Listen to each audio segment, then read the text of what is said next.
bhuvatu sahanau bhunaktu saha viryam karavavahai tejasvinavadhitamastu ma vidvishavahai.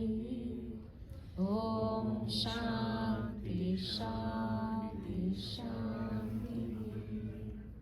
Samasta Jana Kalyani Niratam Karunaya Namami Chinmayam Devam Sadguru Brahma Vishnu. Okay, so before I forget, now next Saturday, I know we don't have Bal Vihar because it's spring break for some of the schools, but we are doing Hanuman Chalisa 108 times in Queens. So please come for some time. We do it in so many different tunes. Every hour, the tunes change. So even if your kids can't come at 9, you come. You come with your families. Come for 1 hour, 2 hours, however long you want to come. But the name of Hanumanji will go on and on and on and on and on until we finish 108. So it's just a very, very good vibration to be in. Okay? All right. So now, let us read what we covered last time. We'll review and then we'll go from there. Last time we covered verse number 21.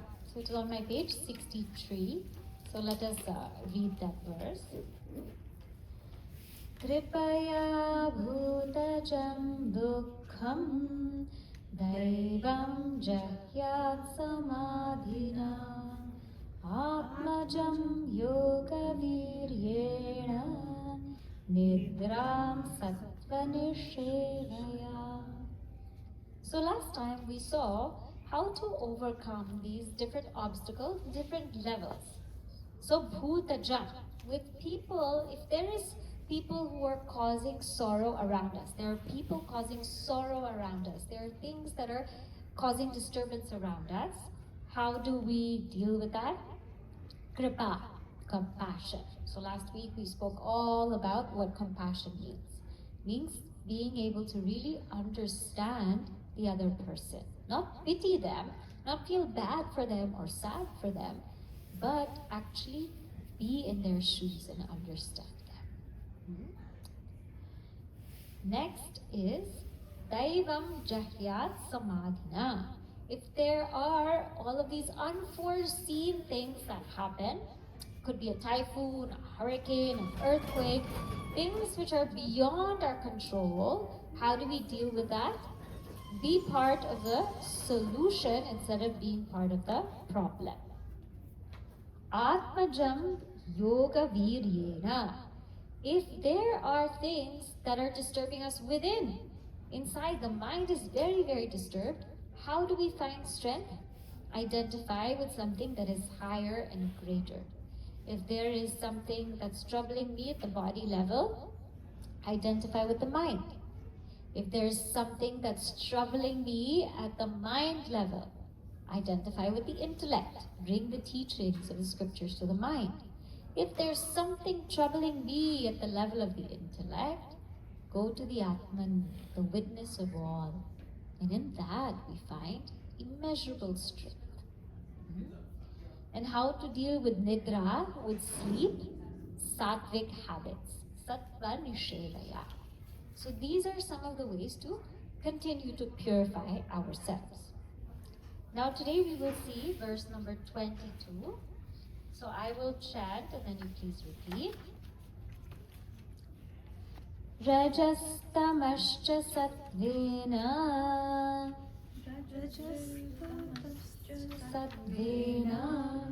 sattvam chopashamena cha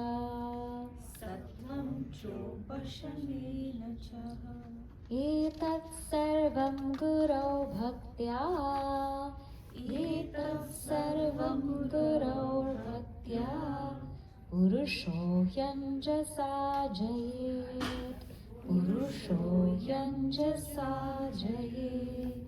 rajastamascha sattvena sattvam chopashamena cha etas sarvam gurau bhaktya Purusho Hyanjasa Jaye. Okay.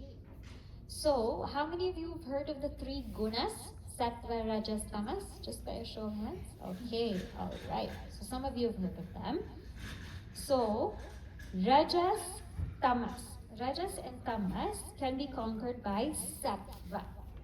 And Sattva can be conquered by Upashama, by meditation or by silencing. Etat sarvam guru bhaktya. All of these can be conquered by bhakti towards the guru. And purusha hi anjasa jaye. Very, very quickly the person can master it by devotion to the guru. So what does this mean? So in creation, there are three gunas.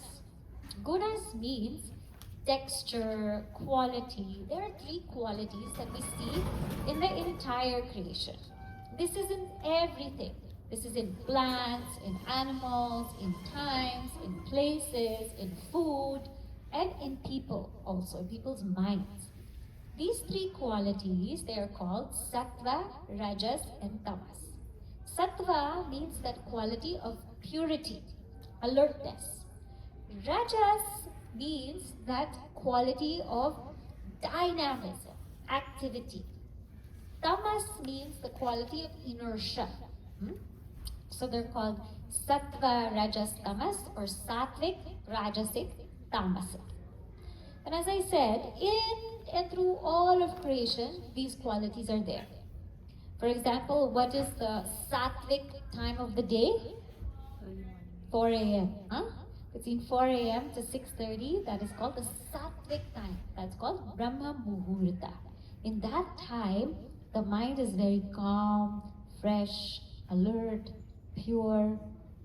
Rajasic time of the day, 9 a.m. onwards. We are totally very Rajasic, on the move, wanting to do this, wanting to do that, go here, go there.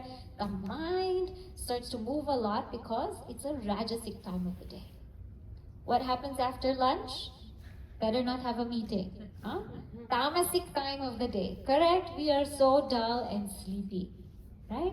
So there are certain times of the day that are Sattvik, Rajasic, Tamasic.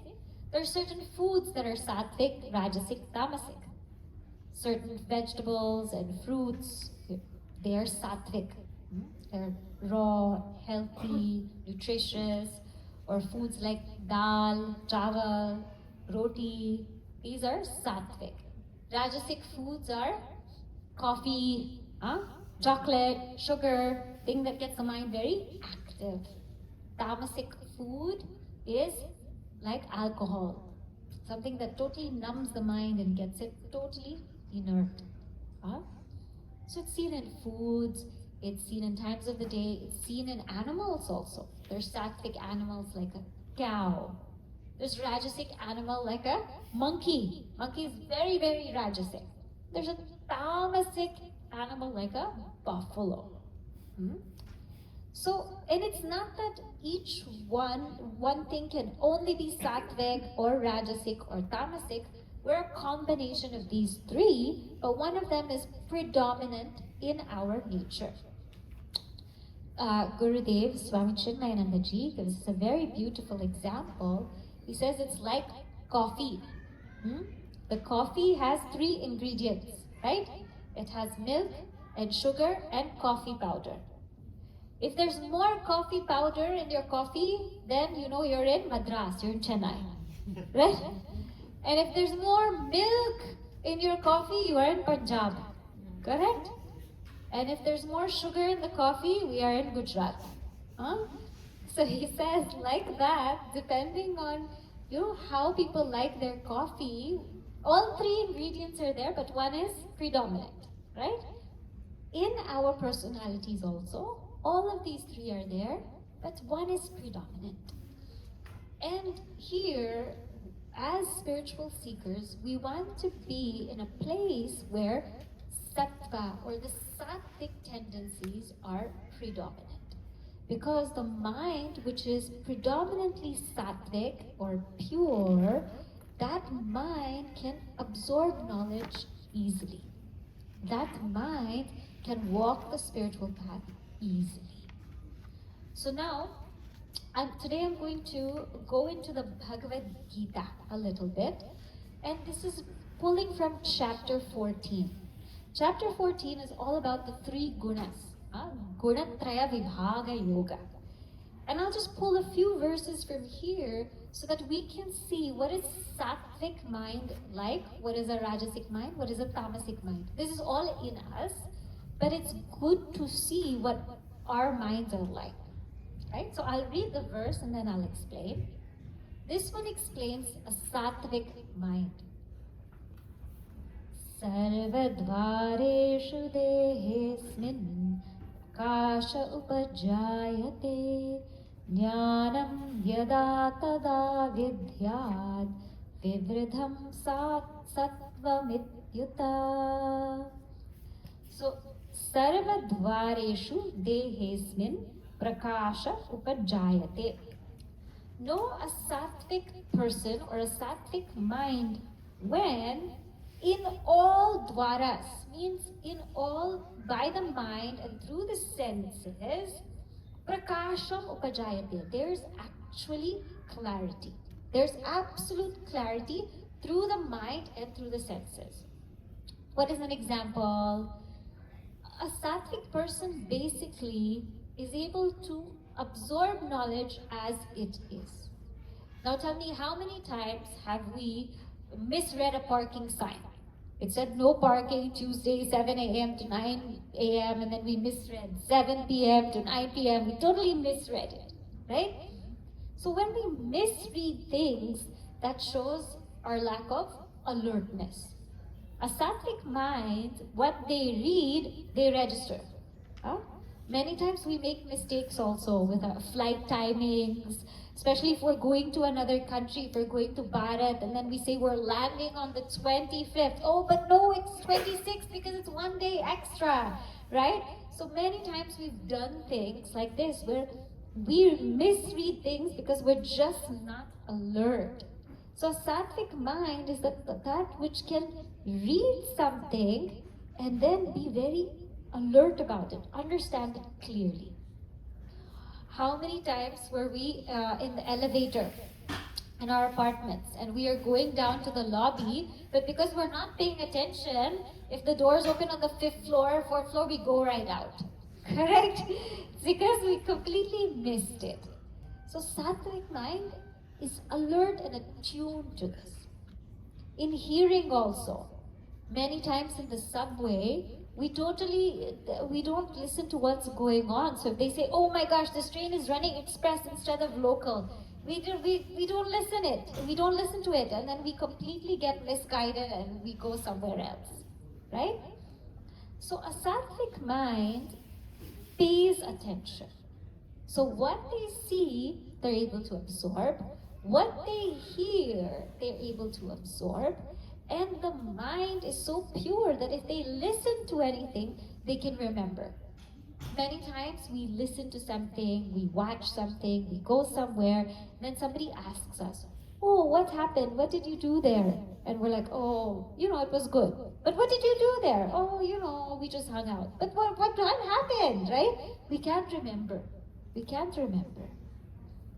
So Sattva is when knowledge shines brilliantly.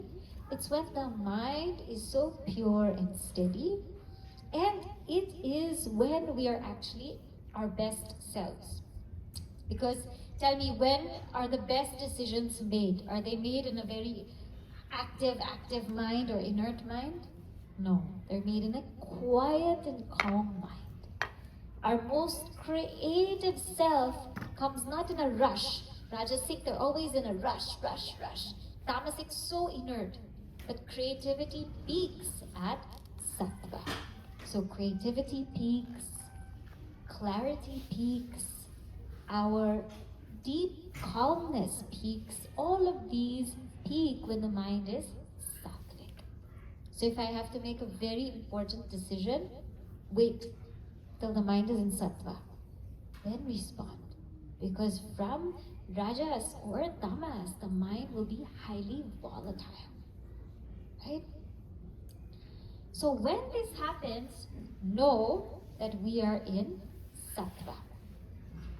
Now, what happens? When are we in the Rajasic state of mind? This Rajasic state of mind is so familiar because New York City is a Rajasic city, very dynamic and active. So this is our biography actually, verse number 12. I'll read it. Lobha pravrittirarambha karmanam rajasyetani jayante vivridhe bharatarshava. So these are the characteristics that mark a Rajasic mind. Lobha, greed, pravritti, activity, arambha, undertaking, karmanam ashamaha, restlessness of actions, spraha, longing. And when these are in our minds, know that Rajasic tendencies are rising. And we are not at our best selves. We might be dynamic, but we're not at our best selves. Because clearly we can see the effects of a Sattvik mind. Greed, meaning our Rajasic mind is always wanting more. I want more of this, I want more money, more of comfort, more luxury, more this, more people around me. Always striving for more. And then there's that drive to get as much as they can. If it were greed to do more sadhana, more spiritual practice, or more satsang, that's okay. That's a very positive thing. But this is greed for the world, greed for wealth, greed for luxury, and it's this never-ending greed that pushes this person's mind, the Rajasic mind. Pravritti means this person cannot sit straight. They have to move their legs, tap their foot, they have to shake their hands, they have to do something because they cannot sit straight. So every couple of minutes or so, they need to move. And if not, they need to check their phones. How many times people check? It's 20 times, 30 times, and within 5-6 minutes, they keep checking. They need to keep doing something or the other. It's very difficult for them to just be. Pravritti. But this usually happens with young kids, but as we grow older, we should calm down a little bit. That's why when we're older, we can't move as much. That's a sign that we shouldn't move as much, right? But we don't even take that sign. Bhagavan is sending us old age to say, slow down. Yatva, slow down. But no, we are going even double speed. Correct? This is pravritti. Then, arambha. This person just wants to do everything. Arambha means undertake everything. This person has FOMO. I must go to every single party. I must go to every single thing because I'll miss out. So the way this person is, their calendar is so incredibly full. Even Google's complaining. Calendar is so full that there's no empty slot. Give yourself some time to breathe, no? But this person wants to fill everything. So much so that even if they have 2 minutes extra, they'll say, okay, what can I do in 2 minutes? Hey, relax. Just take it easy. So this person cannot. They need to be on the move. And when we're with these kind of people, we also get so tired. When are you going to slow down? So arambha, they're always going. Karmanam ashramaha. And they take up too much stuff that they're just restless. And with Rajasic people, they're always afraid to let go of work also, because they're like, okay, if this goes, then what am I going to do with myself? So they don't know how to let go and give others a chance to do, give others a chance to be in front. They feel like they have to take on everything and anything. Because if they don't, what will they do with themselves? It's called a Rajasic mind. So it says here, when this happens, know that we are in a Rajasic state of mind. Lots of activity. Again, Not that we shouldn't be active. Everything should just be guided by a sattvic mind. And I'll talk about that after, right? But this is Rajasic tendencies to their extreme. This is what people's minds are like. And sadly, our society is going to that route nowadays. Because we're not reading anymore. Nobody's really reading carefully. Everybody's just skimming. Nobody's listening. They're forwarding everything. So sadly, everything is going to that Rajasic route. But at least we are not in the Tamasic route. New York City is definitely not Tamasic. Okay? What is a Tamasic mind? Aprakasho pravrittischa pramado moha evacha tamasyetani jayante vivridhe guru nandana. So here it says aprakasha. Aprakasha means when things don't hit people. They don't register. Aprakasha. Apravritti, inertness. Pramada, heedlessness or forgetfulness. Moha, delusion. These are all tamasic. Aprakasha means it doesn't even register. With a satvik person, you'll say, okay, send that email. And they will send very clearly, very nicely. With a Rajasic person, they might send it, but they might miss a couple of things here and there. Because they're in a rush. Rajasic people are always in a hurry. Tamasic people will say, what email? I don't remember what you're talking about. It just doesn't register. Aprakasha. It just doesn't register in their mind. Oh, I didn't know that. Oh, okay. It doesn't register. Apravritti, they are inert. Means these people, very difficult to get them out of bed. Satvik person, before the alarm rings, they're already up, ready to go and everything. Rajasic person, they'll rush. They'll snooze, then rush, hurry, and all these things. Tamasic person will not even wake up. This person you will have to drag out of bed. I'm sure everybody has had this experience with your children, correct? Sometimes you just have to drag them out because they just will not move. Apravritti, they literally will not move. They just will not move. Then, pramada. Pramada means, again, they just forget. They just forget what they're supposed to do. I forgot. Oh yes, I was supposed to do that. All right, I forgot. And in addition to this, there's also laziness. That sometimes they know what they're supposed to do, but they keep on postponing, and delay for as long as they can. There are some people like that they know what they're supposed to do, but they delay for a long time. They're called Dirgha Sutri in the Bhagavad Gita. They just take a long time. So we know when we give this kind of person work, good luck, because the follow-up will have to be 20 times more. There's some people when we give work, you can relax. They'll do it, and you will not have to follow up. There's some people we give work, you have to check in every now and then.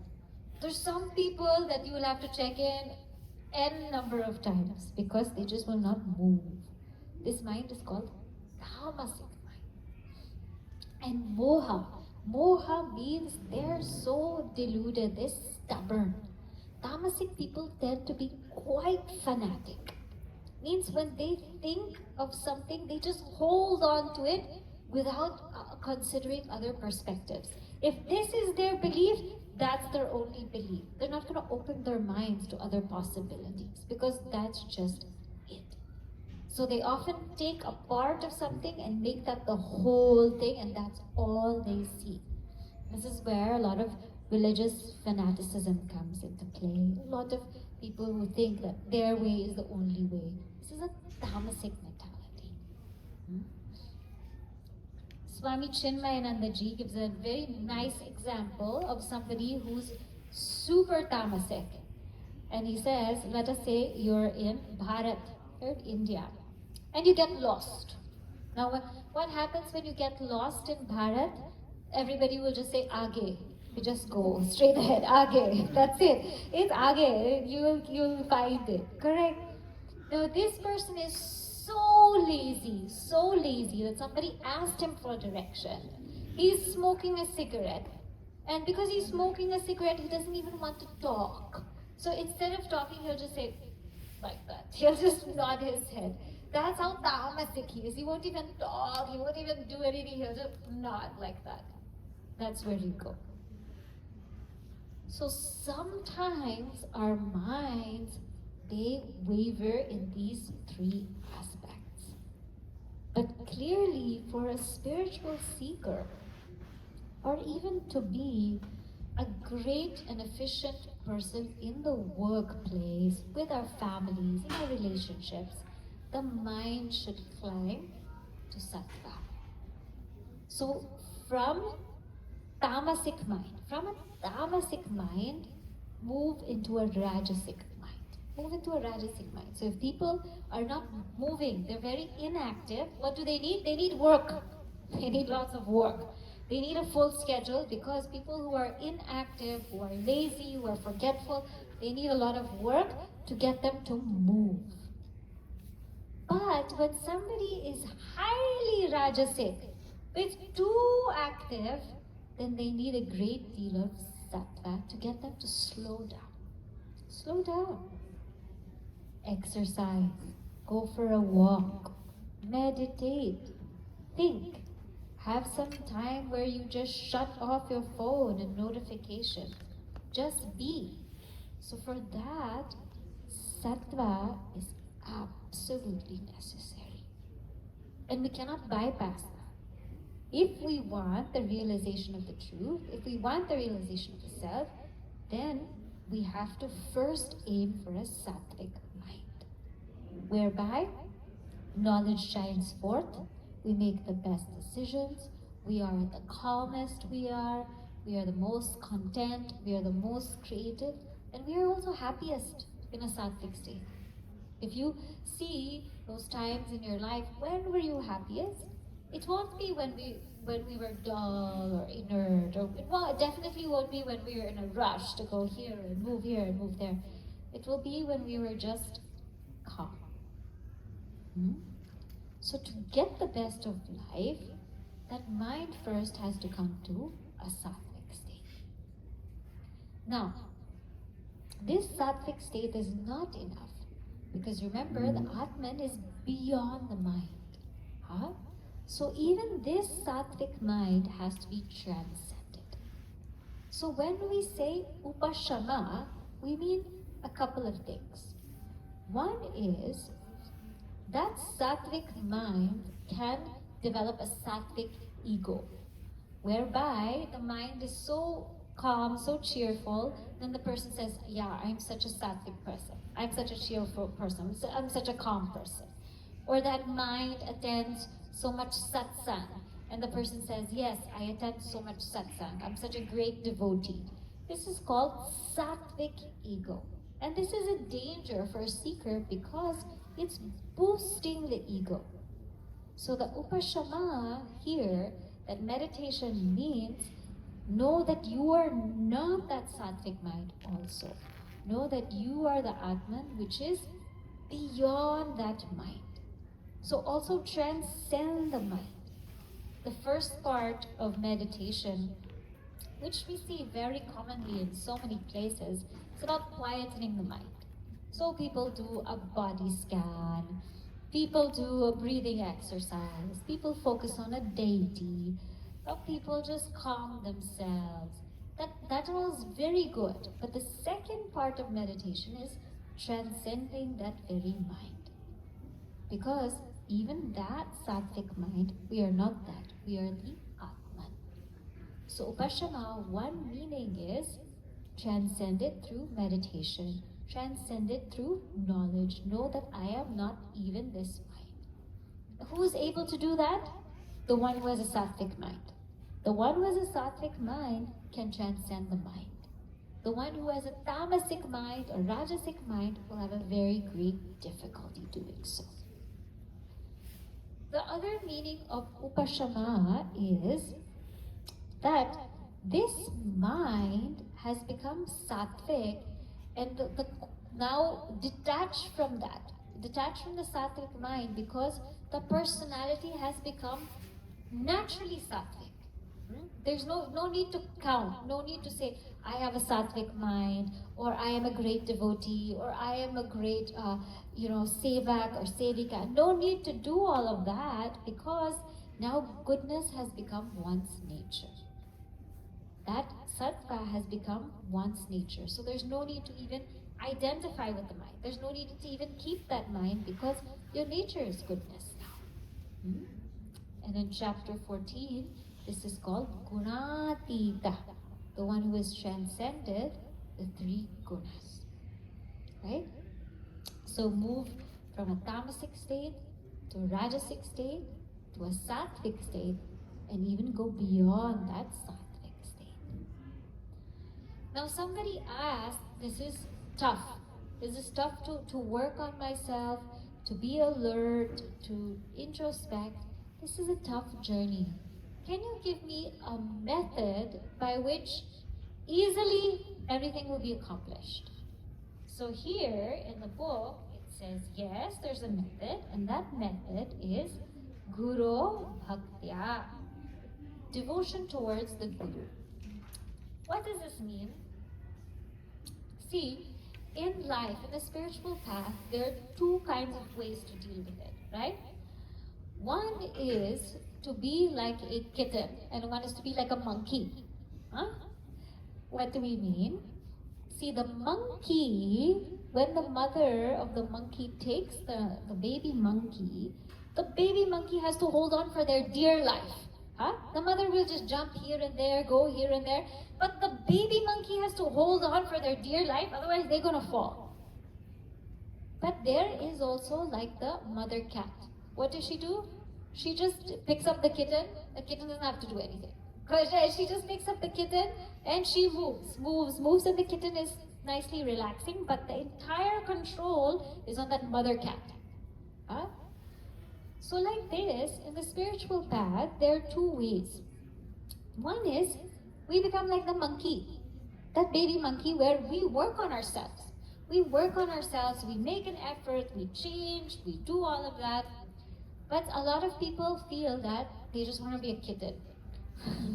I will just surrender to you, and you just do whatever you need to do, And that is Guru Bhaktya, or devotion to God, or devotion to the Guru.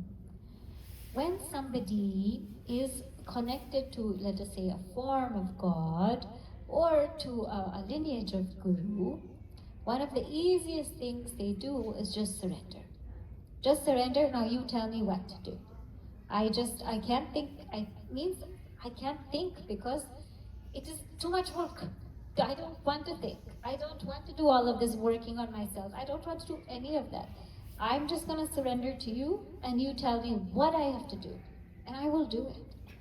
And when there is that spirit of surrender to Guru and Bhagwan, then there's a lightness in life. Because everything that we have to do just becomes revealed. Huh? In the beginning, God takes the form of Guru. So an outside form that can help us, that can guide us, that can see us through. But at the end of the day, even this outside Guru wants to guide us to the Guru within. Even the form of God wants to guide us to the God within. And when there's a deep sense of surrender, then we just move the way we're meant to move. So for some people, the path of the monkey works. They like to work with themselves. They work on the mind, do this, do that. For some people, they just want to be like a kitten. And so that's why here it says, Guru Bhaktya Purusho Hyanjasa Jaye. If we have that bhakti, then totally or completely or quickly, all of these can be conquered. Right? So now, the next verse, he says, okay, I have been going through this text And I have been slowly trying to reflect on my life, and I feel that I could be growing. So let us read verse number 20.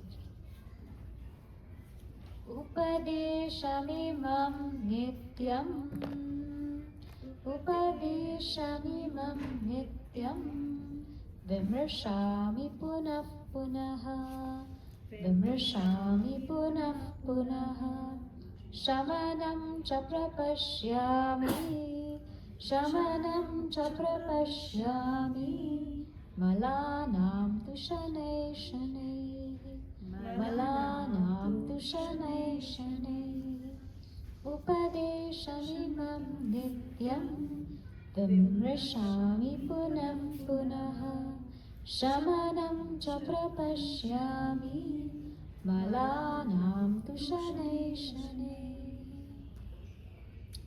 So he says, Upadesham imam, this teaching, nityam, constantly, vimrashami, I have been reflecting on this teaching constantly, punaha punaha, again and again. Shamanam prapashyami, I do see some reduction of what? Malanam, of impurities, shanehi shanehi, slowly. So he says, I have been constantly reflecting on this teaching, and I do see a gradual reduction in my impurities. So one way we saw to change is to work on ourselves sincerely. One way is to surrender to Guru, to Bhagwan. But one thing is for sure, we need a constant reminder. And when we come to Satsang, when we come to read, when we come to listen, we get that constant reminder that we have to wake up to a better version of ourselves. We have to change. We have to become better, right? Nobody else will remind this to all. They'll remind in different ways. But in Satsang, there's a clear reminder that we have to evolve. This is what life is about. Life is not about making money, going here, going there, seeing the world. Life is not about that at all. Life is about evolution. Life is about God realization. Life is about the realization of the self. This we must keep on top. And keeping this on top, he says, slowly I am seeing some kind of change in me. Now, how do we know we are changing? How do we know we are changing? So there are 5 R's. 5 R's to know that I am becoming a better person. There are 5 R's. And we have to check. What is the first R? The first R is regularity. Regularity means how regular am I in my practice? How regular am I? And not only my practice, in anything that I do. Because being regular, being consistent, that is a sign of progress. If I live my life in a very random way, that sometimes I do this, sometimes I do that, sometimes I go here, sometimes I go there, there's no consistency.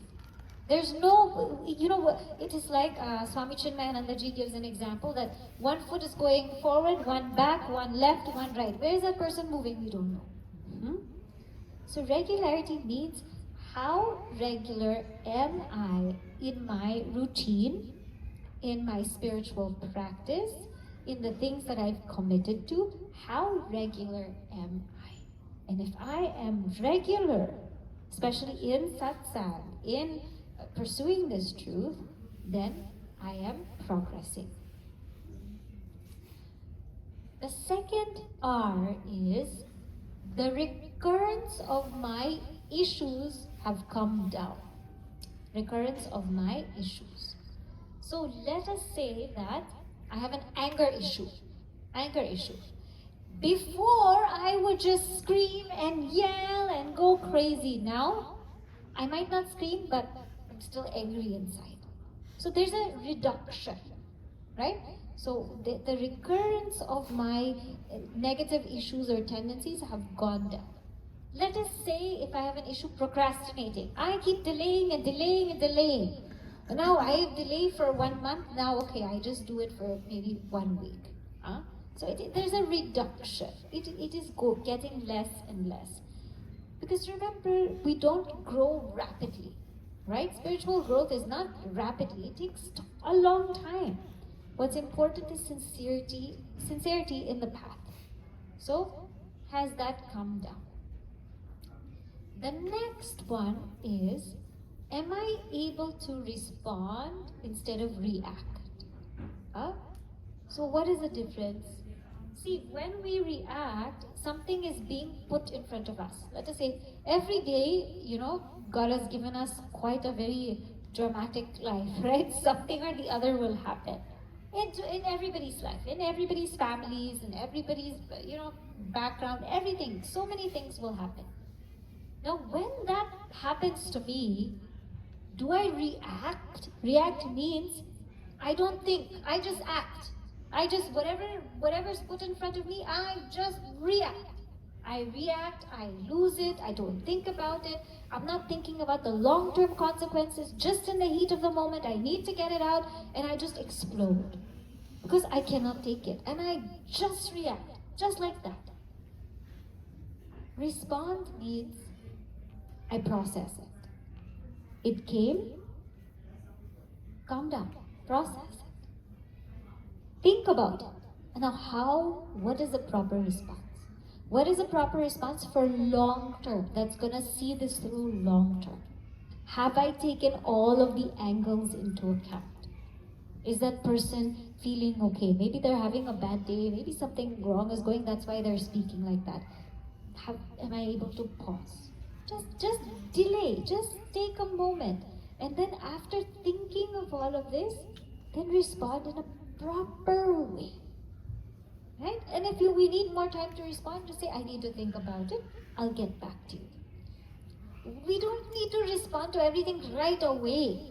We also need to understand that, right? Somebody texts you. You don't need to text back right away. Right? The best is when you text back out of a very, very clear mind. We don't need to email right away.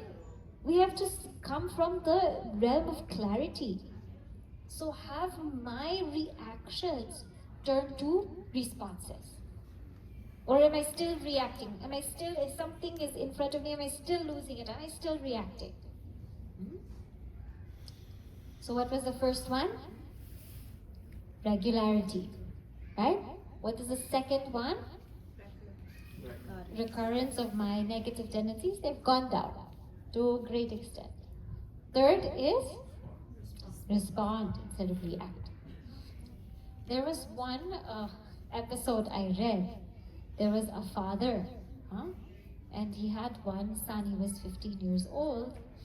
So he was at home, and he noticed his son's room was very clean. So something's wrong. My son's room was very clean. The bed was made, and there was a letter. Now he opened the letter, and he started reading the letter. And the letter said, "Dear Dad, I'm really sorry, but I want to tell you that I found a girlfriend. And this girlfriend is so great that she said that we better elope because we didn't want to cause anybody trouble. And she also told me that marijuana is not bad for me, it's actually good for me, and I'm seeing the positive effects of that. And I think I really want to make my future with her and spend time with her, so I don't know if I'm going to come home. But who knows, maybe you will see me sometime in the future with my grandkids, with your grandkids." And then at the end of the letter, he said, "P.S. Dad, this is all a joke. I'm in my friend's house. I just want to tell you that there are worse things than my report card. Here's my report card." So you see, sometimes I could just, all of these things will get thrown at us, right? So we have to just calm down, because you never know what is there, right? Because kids play all the kinds of tricks on us all the time. So respond, don't react. What is the fourth one? Fourth one is my rebound time is less.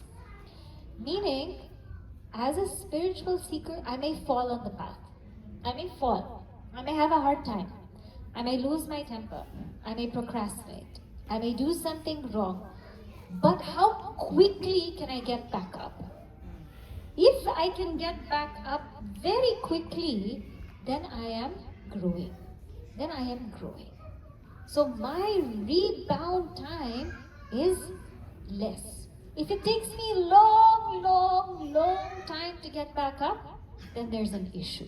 But if there's a short time to get back up, then I am actually growing.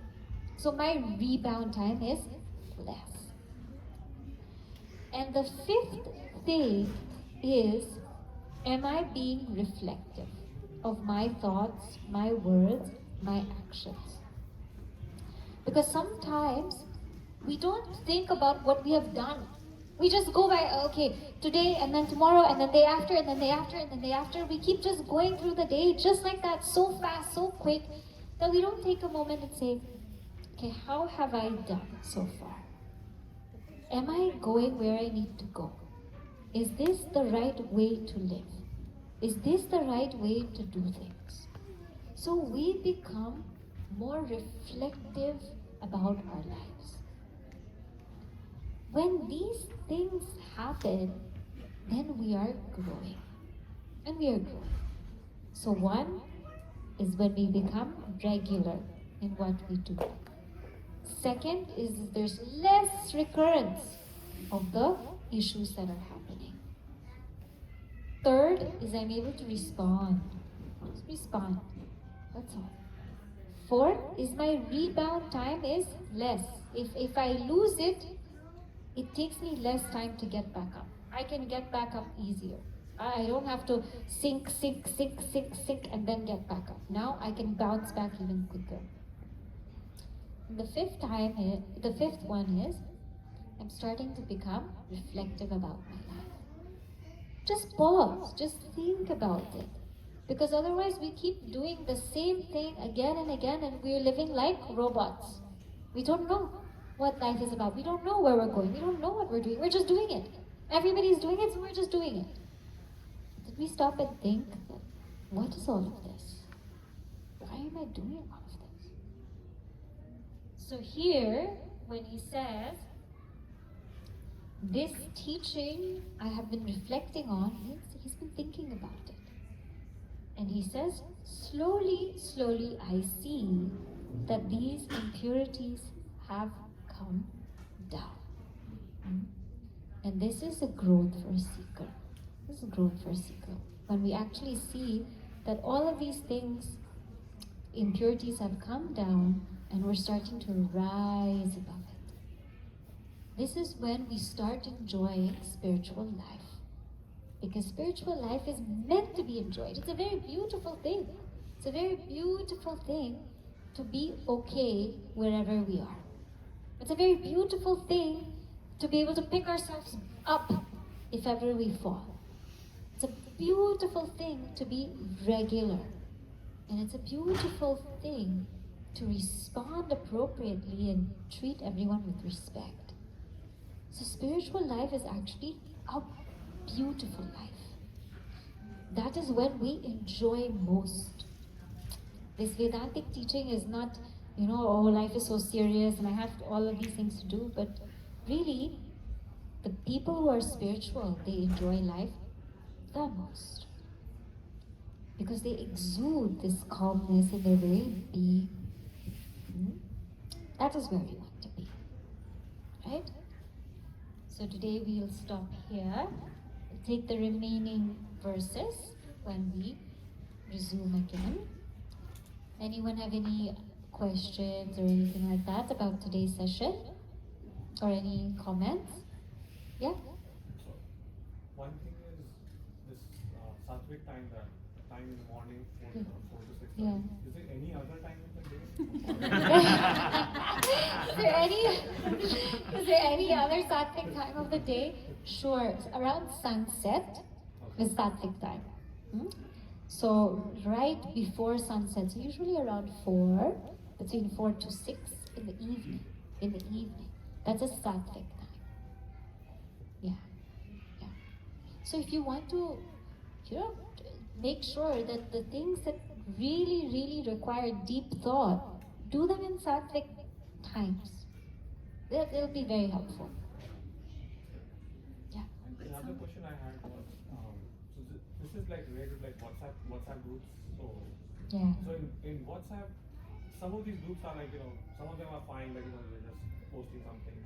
But some of these groups get like, what do I say, like confrontational, but like, you have a point of view and then you will find like 10 posts, like, you will post 10 things that support your point of view, and then you will have other people supporting like their posts. So as an example, let's say like elections are happening in India right now.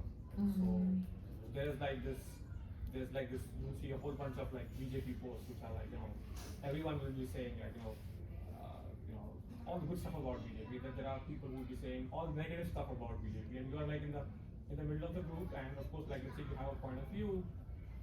This thing keeps going on, like it's never ending. Like, it's like you will throw like 2 posts, and then there will be like 4 posts, and then they will throw 4. You will throw 4 more posts, and they will throw 8 more posts. So, like, my question is, sometimes I feel like I should back away from this whole discussion. Like, maybe I should just back away and not share my point. Then sometimes I feel like, well, if I'm doing that, then am I not sort of like accepting kind of like defeat in a way, and saying I don't have any more things to write?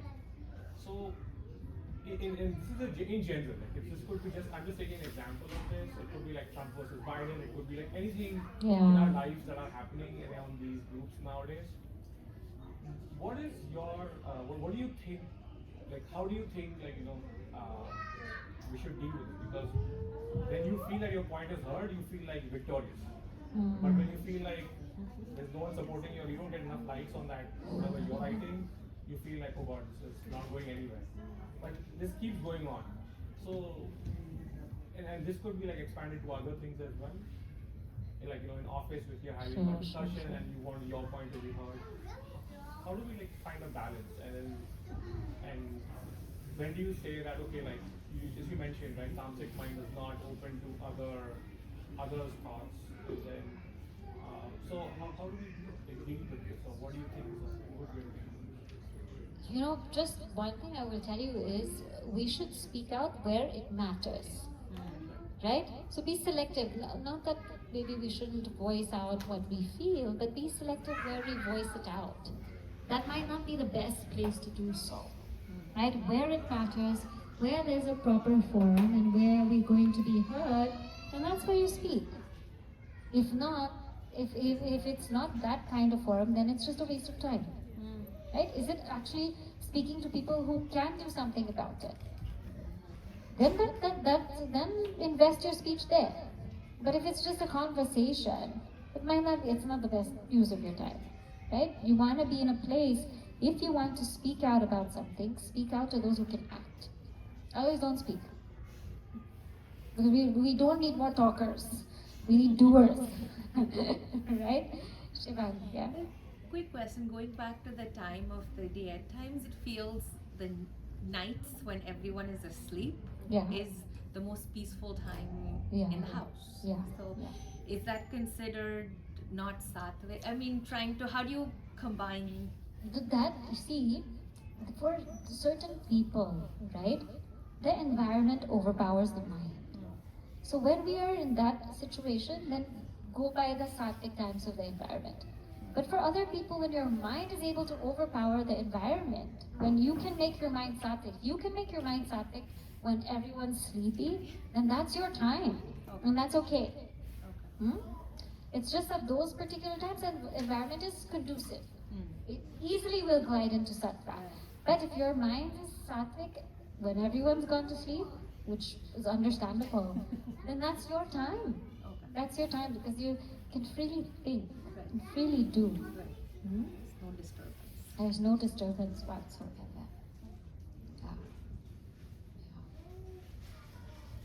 Right. Any other questions or thoughts?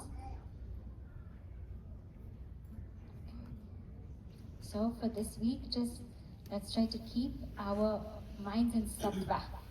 Keep our minds in in a sattvic mind, because that's when we will operate our best, when we are sattva. When we're in a Rajasic mind, stay away from people. Gurudev said, if you're all grumpy, lock yourself at home. Don't go out. And don't let people suffer you. Yeah? Yeah. It was just a follow-up to what he said. There's like a difference between wanting to be heard when you try to make a point versus wanting validation and approval from other people. So how do you make that disconnect or how do you discern between, okay, this is just something that I want to express and I want to be heard versus I'm seeking validation from the external world? See, those two standpoints are incorrect. We shouldn't do anything to want to be heard or to seek validation. If at all we speak, it should be to make a difference, a positive difference.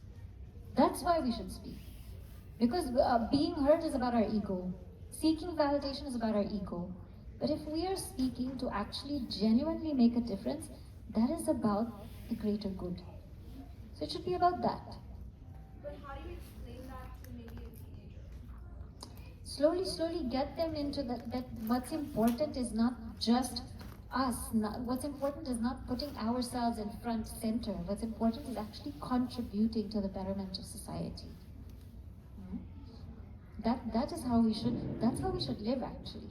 All of this other stuff, anything that puts us in the front center, validates our ego, that we should just be away from. The focus should not be on us. It should be on the greater good. Yeah.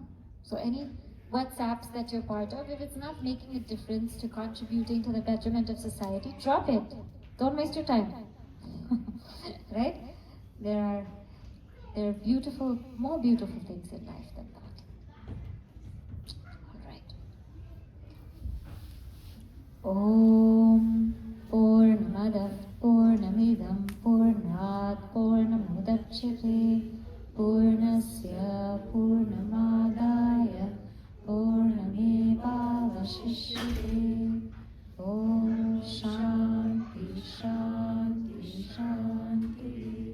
Hari Om Shri Guru Pyo